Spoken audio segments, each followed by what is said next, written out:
Welcome back to another episode of the Academy of Influence podcast, the podcast that aims to make you an influential person. And in this episode, I was joined by Franklin Zheng, who is a public speaking coach and photographer. And we discussed his journey from media aspirations to corporate coaching. We also delved into the power of storytelling, the value of feedback, and the role of soft skills in leadership. Franklin also shared about how connection, passion, and coaching can fuel personal and professional growth, and why anyone can become a coach with the right mindset and listening skills. Now, without further ado, let's dive right in. Just to give a background, we got to know each other through Toastmasters during the speech contest. And I still clearly remember the year. It was 2022, 3 years ago. Yeah. The one thing that really struck me during the contest was how simple your delivery and your message was. I still remember it's about focus.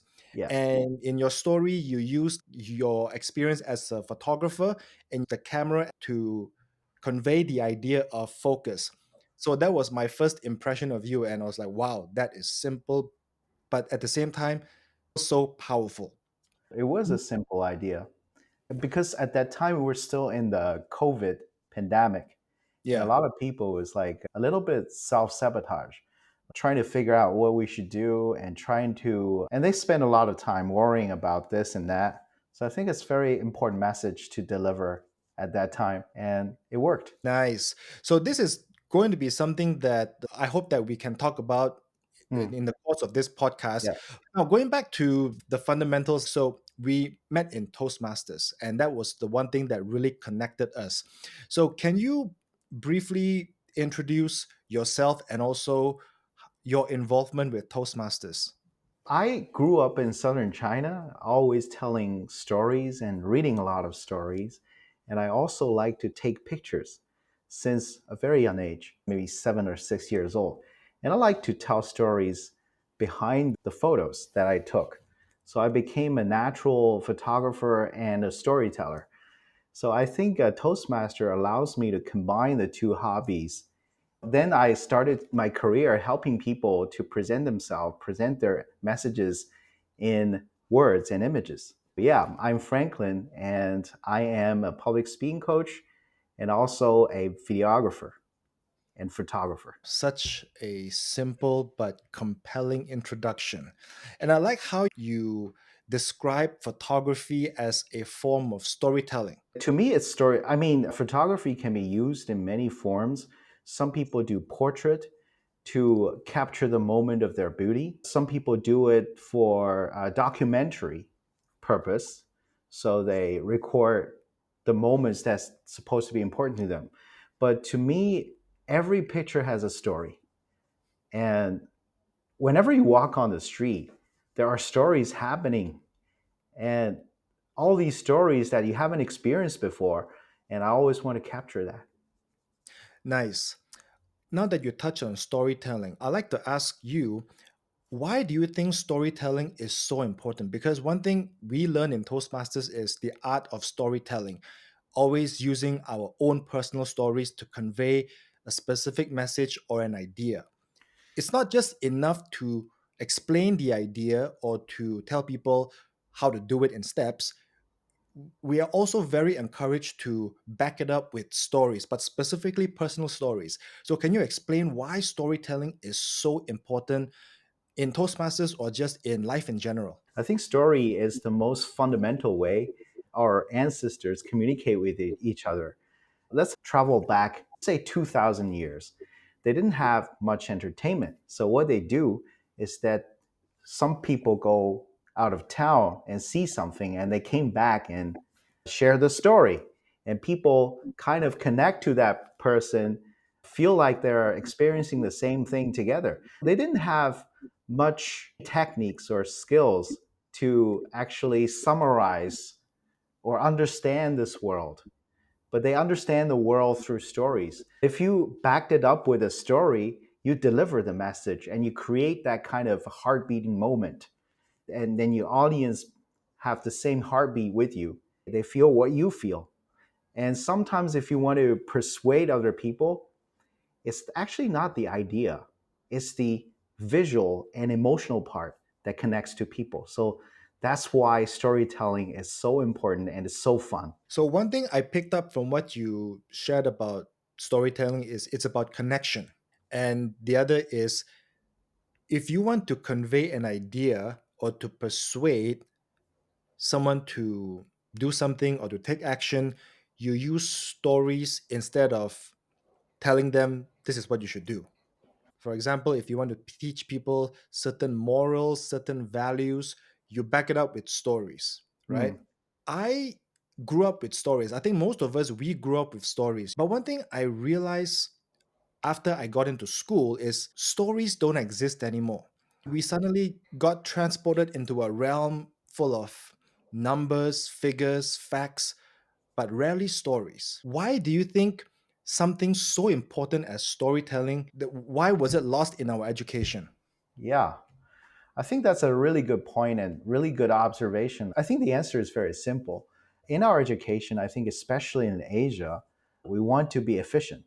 We want to teach our kids everything they need to know before they go to college. And they need to pass all these tests. So Mhm. feeding them those information is the most efficient way. And you don't have to do anything, just memorize all these. And one day it will make sense to you, which partly might be true, but it doesn't connect with you. All these, even those stories that we learned in history class, it might sound interesting, but most of these stories, the way teachers told us were just key messages and summary, not actually those heart beating moments. If you want to be efficient, you sort of lose the emotional part, the visual part of a true story. So, in other words, storytelling might be inefficient compared to just feeding you with message, Mhm. but it can be memorable and it can be life changing. Yeah, I think efficiency is one thing. And the other thing is, we've been also told that in order to succeed in society, we need to be good at things related to numbers and facts Right. rather than being a good storyteller. Most people have the idea that to become a successful musician, composer, or producer, you need to be very proficient in the technical side of things. But after quite a number of years in my career, I found out that what you know has very little to do with your success because it's more about how you sell your music to the client. If you can convince them whatever you have works for them, and if they buy into it, then you win. And a lot of it is really storytelling, which goes back to what we were talking about Right. just now. Now, just going back to Toastmasters again, you are very passionate about storytelling. And we know that Toastmasters is a place where leaders are made. Leaders are made. Yeah, so that's the official tagline. What does Toastmasters have to do with someone like you who is passionate about storytelling? Yeah, why Toastmasters? When I was in college, I participated in many speech contests. I grew up being an introvert. I'm still an introvert now, but there was one English class. My English teacher said, "You should speak on the stage. You speak good English. Why don't you talk to the crowd, talk to the audience?" And I was very reluctant to be pushed onto the stage to make my first speech. Then everyone just clapped for me. I was so nervous. I didn't even remember what I said, but strangely, everyone clapped. And then that truly encouraged me to push myself to the limit. I wanted to do more. I wanted to improve. In college, I have a professor, fortunate enough, who coached me and taught me all the skills that I needed to make good speeches. So that gives me the interest and the passion to always participate in the speech contest. So, your interest in public speaking didn't stem from your passion of storytelling. It's really more you like the feeling being on stage. Yes, exactly, exactly. That can be a very good motivating factor as That well. can be a very good motivation. Yeah. It actually occurred to me that when I was in junior middle school, a little brother living next door, and he came to me and asked me a question. He said, "What is your favorite subject?" And I Mhm, said, "Physics and English." And he mhm. said, "It's not just like you like it. It's because you get good grades. Oh. And then it just dawned on me. And I was like, wow, it's like my passion is actually based on the initial affirmation from my teacher or my fellow classmates. And then I gradually found out the interesting part of that subject. So I think many people grew up that way. I'm not sure, but that's how I found my passion. Can I understand this as when people give you positive feedback to you, you register it as you're doing something right and you should do it Right. again and you should do it more? Exactly. Exactly. So, was this what eventually led you to Toastmasters? I remember it was 2019. And one day I sat in my room thinking about this question: what have I achieved? And what is my life goal? It wasn't actually quite clear. And even I was 30 plus years old. And I was wondering, well, I used to have two passions. One is public speaking, the other one is photography. Now I barely got exposure to either of these two things. And I was thinking, you know, I'm a middle aged man. How many years do I left in my life? Maybe it's a little bit exaggerating, but that was what I thinking. And I thought, I need to pick it up. So I remember in November that year, I think it was a Friday, I picked up my camera and took a photo trip by myself. I had a really good time back to my alma mater. And I said to myself, okay, next stop, let's go to Toastmasters Oh. and let's practice presentation. So, yeah, it was a sudden epiphany of wondering what I am pursuing in life. But did you know what Toastmasters was about when you went there for the first time? Yeah, yeah. I actually knew about Toastmaster maybe 20 years earlier. I was introduced by a friend who was a Toastmaster member. And I sat in the room and I was like, wow, it's like a work meeting or a lecture or something like that. And I was uninterested. I just wanted to have some fun at that time, perhaps more physical activity. It's like Mhm. always sitting there. So I knew about it much earlier. For me, before going to Toastmasters, all I knew about it was it's a place to practice public speaking. And for me, it was late 2018. And about 6 months before that, I was invited to do my very first workshop in my life. It's a music instrument workshop. And even though the audience gave me really positive feedback, even the organizer said I did a really good job, I felt like I did absolutely horrible. Like I left embarrassed and I felt the pain was so unbearable. I needed to fix this problem. And that kind of led me to this thing called Toastmasters. So it took me about 6 to 8 months before I actually took action to get myself to a Toastmasters meeting. And when I went there, I had no idea what to expect. I went in and I saw people standing by the entrance greeting you, signing you up with the registration. To me, it was weird. I was like, Like I thought, overexcited. yeah, it's like, why is it so organized? It's like a formal event. And I had no idea what was happening during the first meeting. So my first meeting was it didn't really give me a great impression, but I felt like I needed to stick with it because I had to fix my public speaking fears and problems. So that's how I eventually stayed. And yeah, I've stayed there since, and it's a really great experience. And at first, to me, public speaking didn't equate to storytelling. To me, public speaking is more of being able to stand on stage and Right. deliver a speech.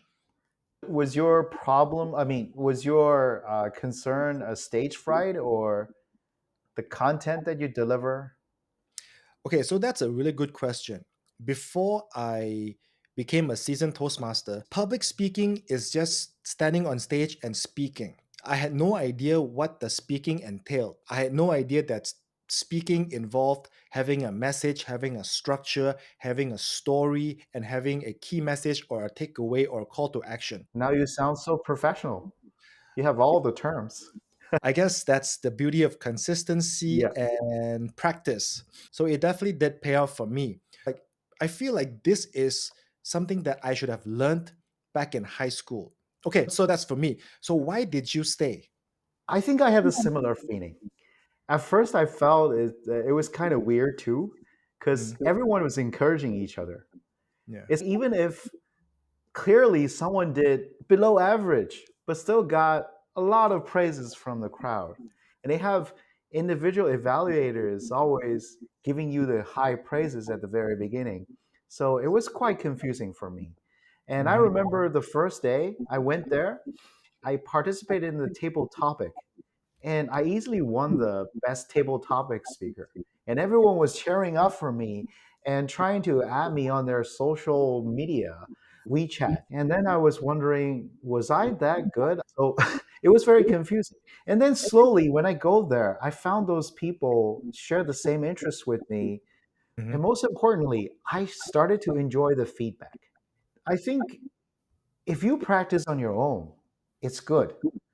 But if you have a bunch of people monitoring you and always give you feedback, you are seeing things not from your perspective, but from other people, from all kinds of perspective. There might be lots of things you overseen, and these people will bring it up and present it to you, and you improve, and you have a growth mindset.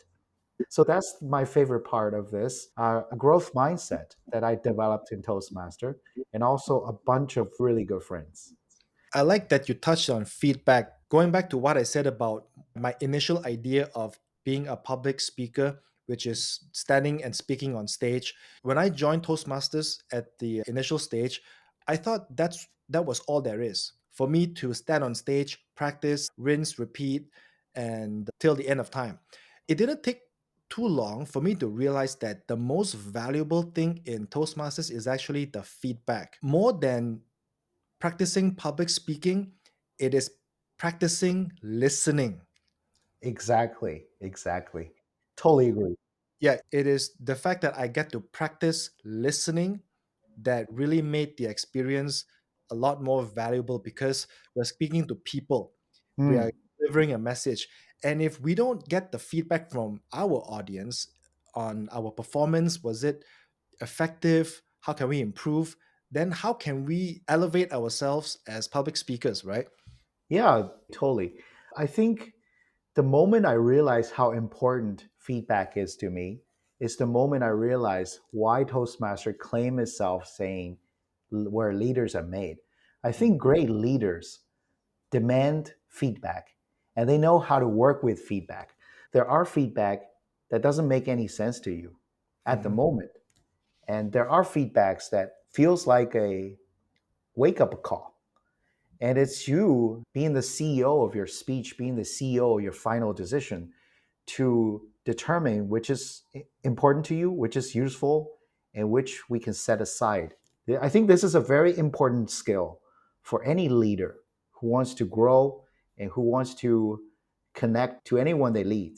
Precisely. I couldn't agree more with that. And that's the power of feedback and power of listening as well. So one thing I wanted to say as well is all these things we've mentioned that we've learned in Toastmasters, I think we can agree that they are classified as soft skills. Right. We classify them as soft skills. And then the things that we learned in school or university, we can classify them more as hard skills, things like coding, music production, business administration. So, soft skills being things like storytelling, feedback, public speaking. In your opinion, which one is more important? I think it's very hard to decide which one is more important. I think both of them are equally important.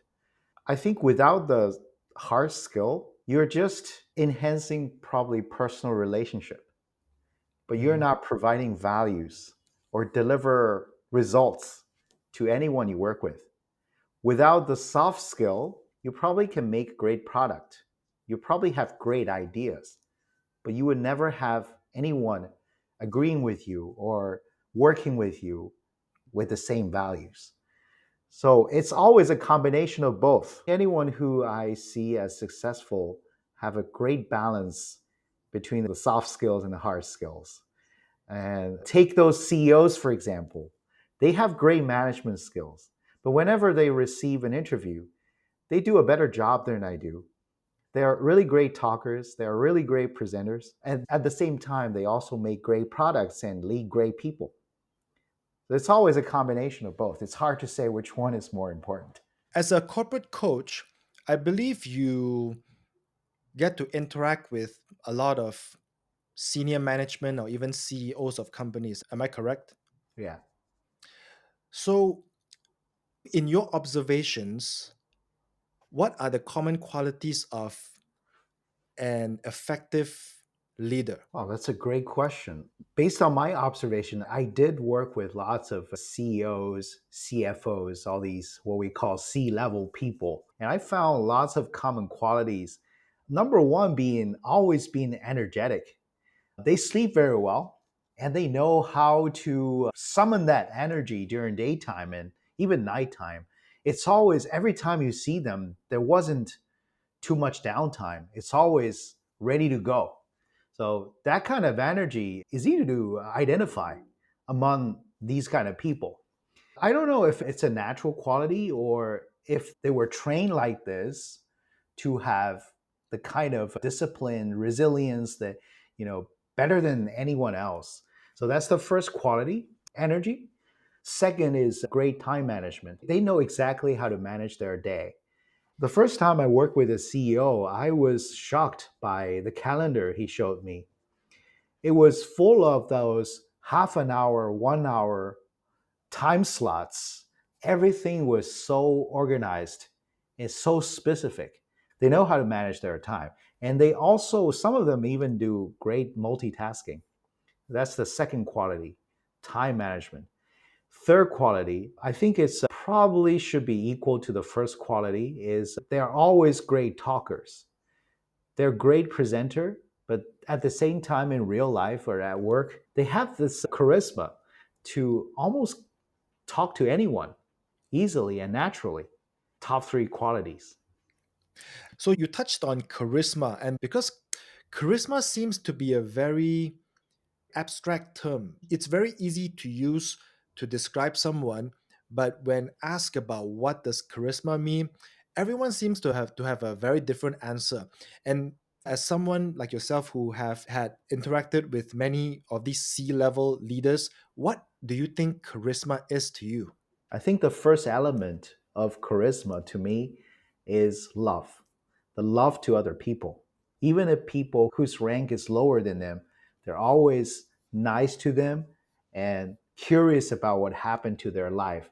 They would always listen tentatively and Mm. ask questions and give good advice. That's the top element. I think they have their own interest and passion, and they spend a lot of time developing a certain kind of passion or skill to a very excellent, exceptional level. And people admire that kind of expertise or skills.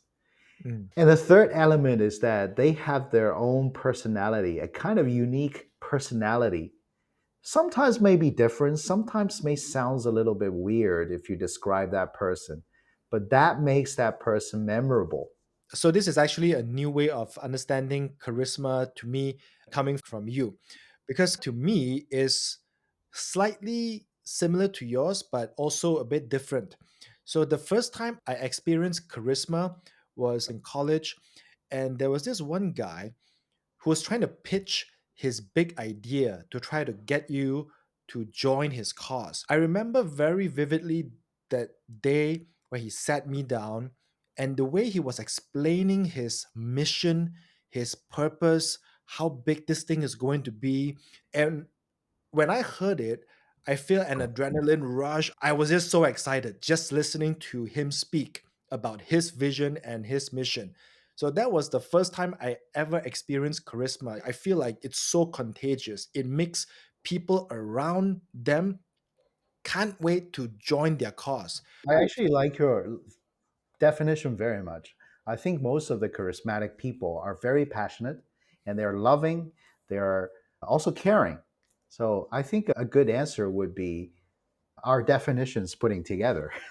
Mm. That could be a very complete answer to charisma. Yeah, that sounds very plausible. Okay, now going back to your experience as a coach. So, as a corporate coach, you get to be around all this C level. You describe these leaders as almost perfect human beings, the way they are so organized, their energy, their ability. So, my question is, as perfect as they are, what kind of coaching do they need? They actually needs two kinds of coachings to my knowledge. One is communication coaching. Most of them, I think you are pretty much similar to them. Although you already have good presentation skills, still you think it's not enough. You want the audience to wow at you. It's like an attitude of feeling you're never good enough and they want to improve communication skill. And I think the other one is leadership, actually three skills. The other one is leadership. The third thing they probably need is psychological counseling. I think it's interesting you put it this way that I describe them as perfect people, but they look perfect on the surface. They're always well organized, but they're always under lots of pressure as well. So they need a way to release that pressure. So it's never easy to be a top leader in a company. Do you do Mm. any performance coaching? Performance coaching? Yeah, do. Yeah, I do. Okay. So my understanding of performance coaching is perhaps because they are so busy, it's about how can they further optimize their time so that they can achieve more. Right, Is that right. something you do as well? Yeah, like time management skills. So Sorry, basically, everything you've just mentioned, it's all soft skills. all soft skills.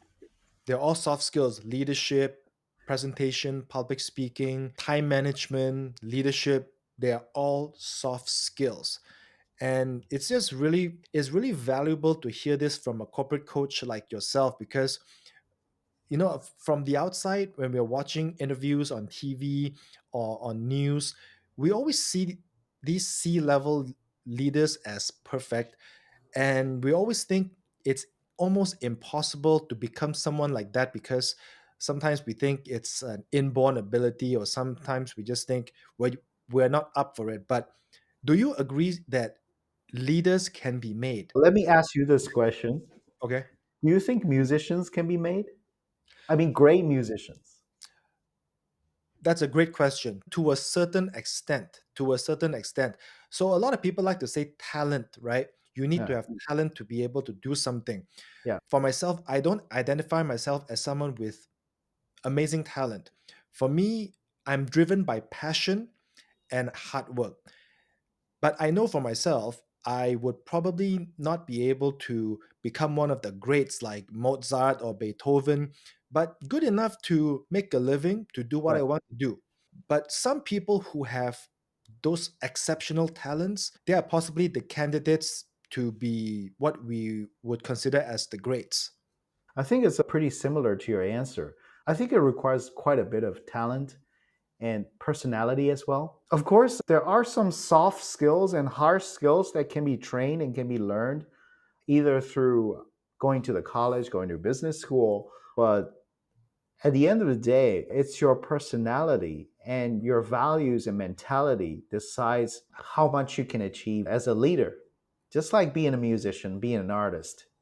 If that's the case, then it's one part talent, one part passion, and one part hard work. So if these three happen to fall into place, then there's a high chance that Yeah. person can be at that leadership position. Speaking of hard work, I think nowadays we over exaggerate the power of hard work. I don't know about you, but people around me are all hardworking. Everyone is hardworking. But at the end of the day, I think a great leader not only work hard, but they always can find the best way to work efficiently. They can always get their priorities straight. That makes the difference. I agree with you on that, because personally, I study a lot of leaders as well, most of them being historical military leaders.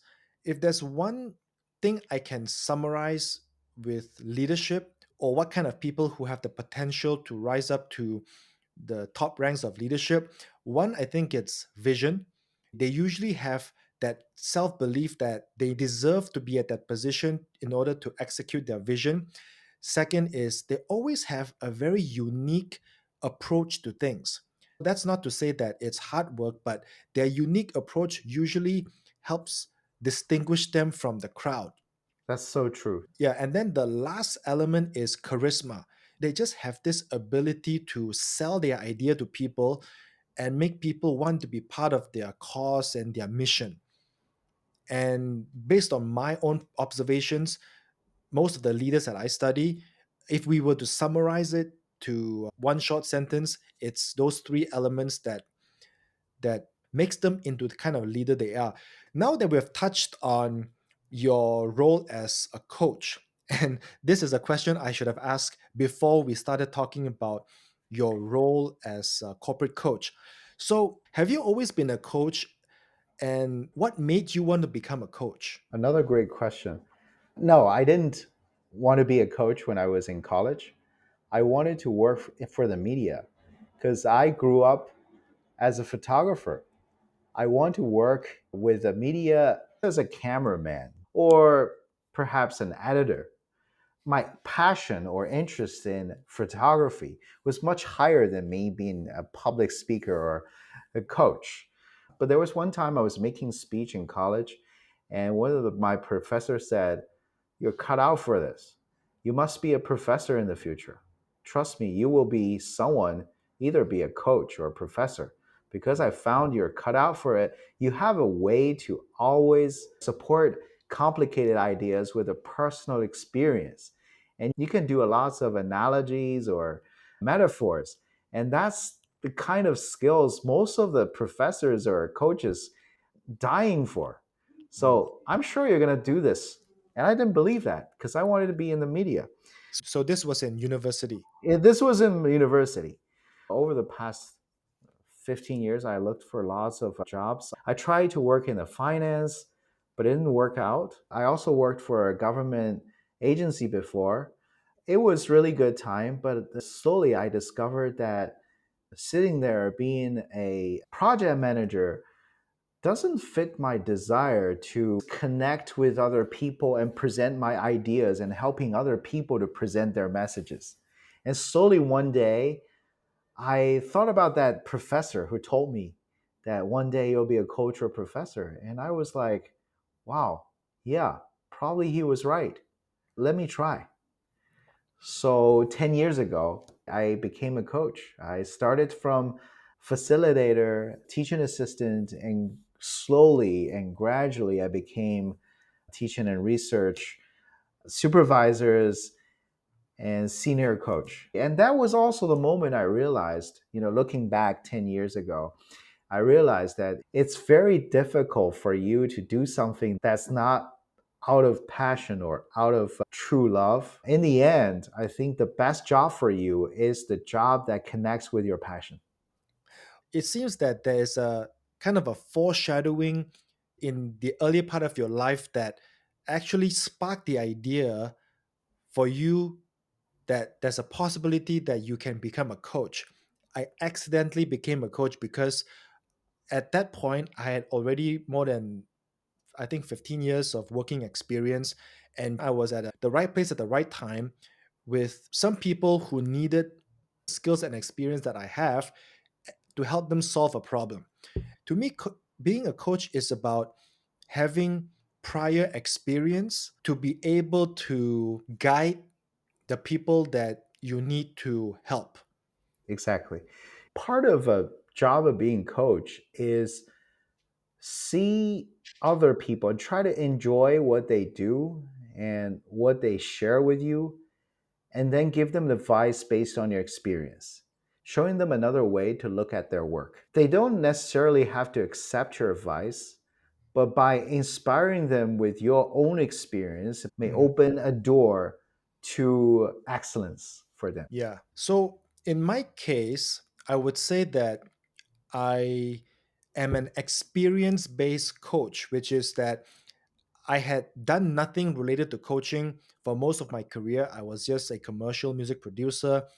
But I guess without me realizing over the years, developing my technical skills in music and also my soft skills dealing with clients and all, that happened to give me that prerequisite to becoming a coach. Now, in your case, You sound like more of a professional coach. So, can anyone be a coach? Or what kind of people are more suited to consider coaching as a career? I think anyone can be a coach. Coach doesn't have to be like a profession or a career. I think a coach could be anyone could help you. Like my mom could be my coach in cooking. My dad could be a coach of woodwork. Growing up, you have all kinds of coaches living around you. Just like you said, they minimize the chances you make mistakes and offer you their experience to do things right. So anyone could be a coach as long as you have experienced something much more than the other person. And as long as you make some achievements and you want to share, the desire to share is actually more important than the actual skill you have to becoming a coach. But to become a good coach, a great coach, not only you need to have the desire to share, the confidence to share, but also you need to be a really good listener. Because the experience you gain from your life, from your work, is not entirely your experience. It could be the experience your clients or anyone you train share with you. It could be the mistake that you noticed from the clients, from the participant in the workshop, and you memorize that and you know, okay, this problem may occur again. And when it occurs, let me give them some tips. You have to be really have this attention to detail. So you have to have great attention to detail, and also you have to be a great listener. As long as you have these two qualities, you can be a coach. You also need equip yourself with, for example, how to take questions, how to handle tough questions, and how to quickly understand your participants' intention and encourage them to achieve more. So, ladies and gentlemen, that is how to become a coach and the qualities you need to become an effective coach, coming from the professional coach Franklin himself. And also, I would add one last thing, which ties back to what we talked about at the beginning, is you also need to focus. Focus. So, it has been a wonderful conversation with you, Franklin, as always. It's a very interesting conversation structure today. It's not conventional, but I believe this is very organic. The way we discuss the different topics, and I believe everything ties into one thing. In the end, it's really about connection. Connection. The overarching theme of our conversation today is really about connection. It's always about people. It's about how you connect with them. It's about how you listen, how you participate, how you help each other, how you coach, how you receive coaching. So it's really, in the end, it's about people skills. It's also about growing and help other people to grow. And that ties up perfectly to our ending of this podcast. Thank you very much again, Franklin. As always, so nice to talk to you again. That's it for another episode of the Academy of Influence. We will see you next time. Bye bye.